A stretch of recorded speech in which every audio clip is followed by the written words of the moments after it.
you're not gonna see anybody else down here fishing, and there's a reason why, because it's gnarly. It's not easy to get down here, and it's not easy to get out, and you know, that's what it takes to get to good fishing these days. It's got great fishing, but a lot of people don't go there. There's good reason. The big whitewater at the beginning and the big whitewater at the end tend to keep people out. There's no access in that middle section to get into it. It's a 2,000-foot deep canyon with no trails.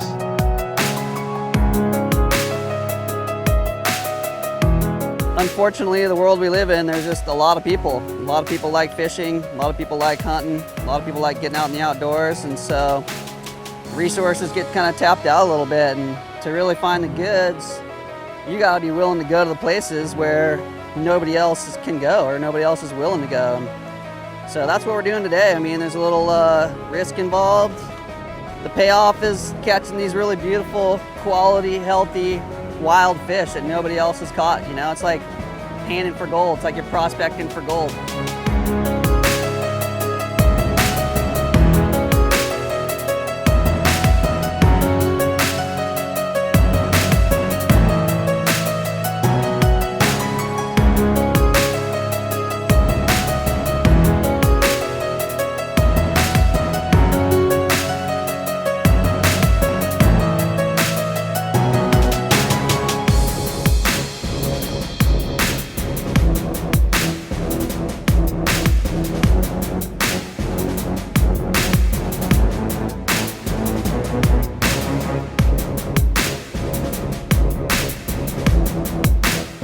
If you want to get in here, you gotta work at it. You either have to take some big chances, or really be studied up.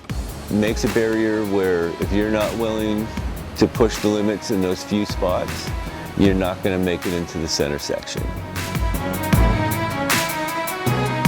Tunnel Chute, it's a unique area on the river. It's a man-made area. They wanted to gold mine it back in 1889 to 1892. They blew that tunnel out. Then they had to blow a chute through the bedrock. What was created was an 80-foot long chute that drops 18 feet in that 80 feet. At the bottom, there's about an 8-foot drop, and it's fairly violent. When you hit that bottom hole, if you're swimming, you go down to what we call the green room. You go real deep. If something happens, it gets ugly really quick. It's not a joke. You gotta weigh those options of what are you willing to risk to get into places.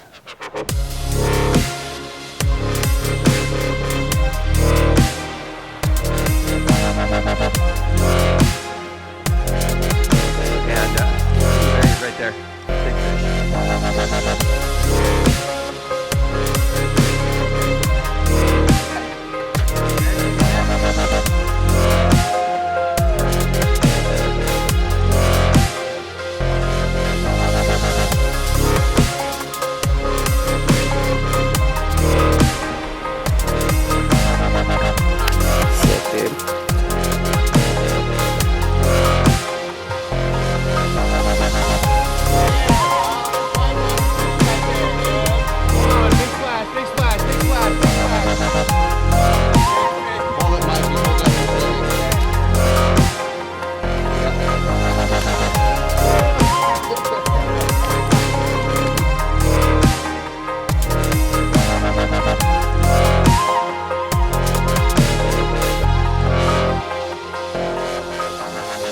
Streamer fishing on the Middle Fork, there's nothing better. I mean, you're looking in clear water, hucking up into a shallow bank, and you can see the rocks all down below. You see that little shelf drop off. And as you pound it into the shallows and pull it over that edge, I mean, you just see these golden flashes just come out and crush your streamer. I mean, it's instant weight on your rod.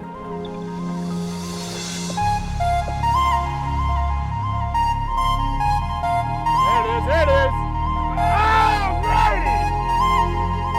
Oh, come on. There he is. Got him again.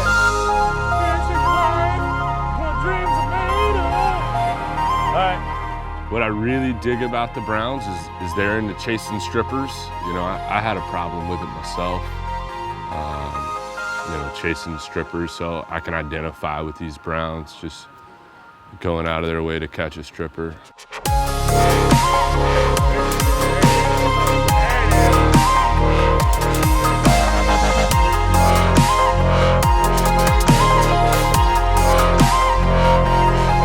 I get to row again.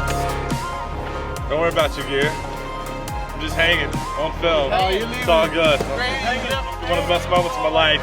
Catch. Oh.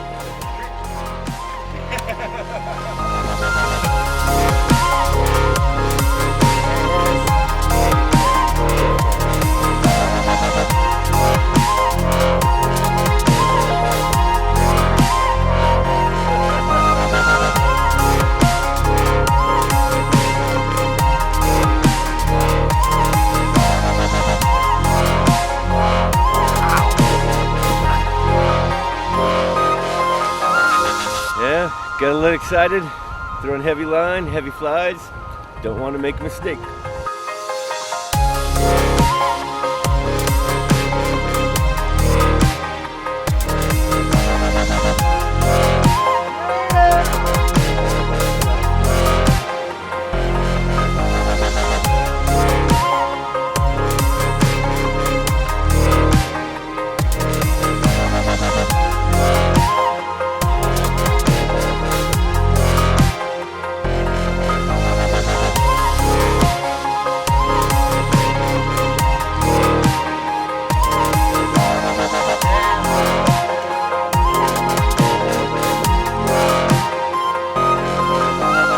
Oh, what a beautiful fish, man. That was like finding a gold nugget right there. Wow.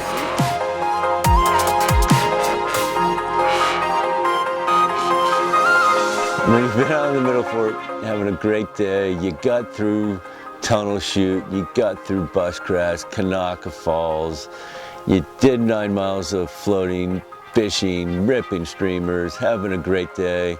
Then you realize you still have a 20-foot waterfall to run.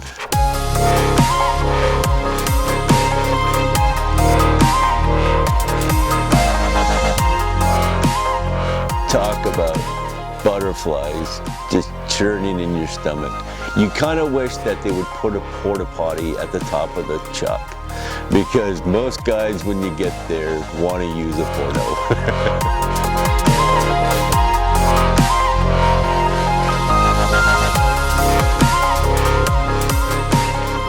I mean, I've run a lot of Class 5 drops, and Ruckachucky Falls stacks up there with what we consider Class 5 plus. And so a Class 6 rapid is considered a portage and unrunnable. The rapid is dramatic. It's probably about a 20-foot waterfall, maybe a little bit more. You definitely don't want to be out of the boat. I mean, if you swim in there, it can be super shallow, and there's water siphoning through the rocks, which is very, very dangerous when you're in the river.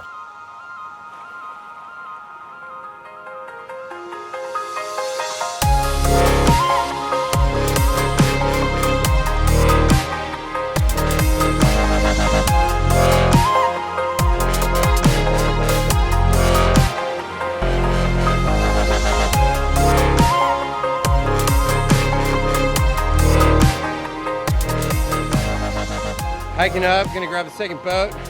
Hopefully the line goes as good as the first line.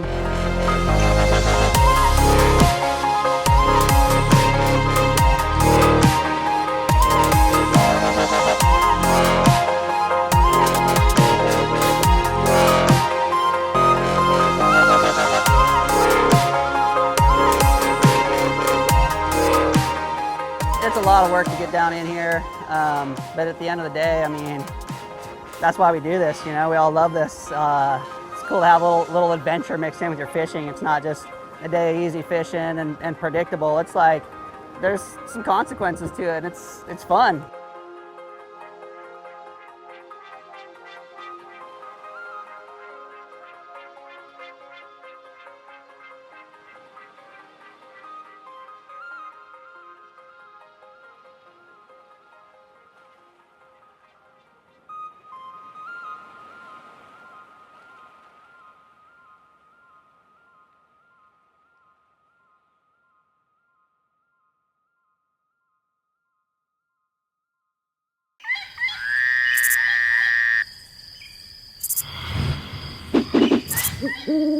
Ooh.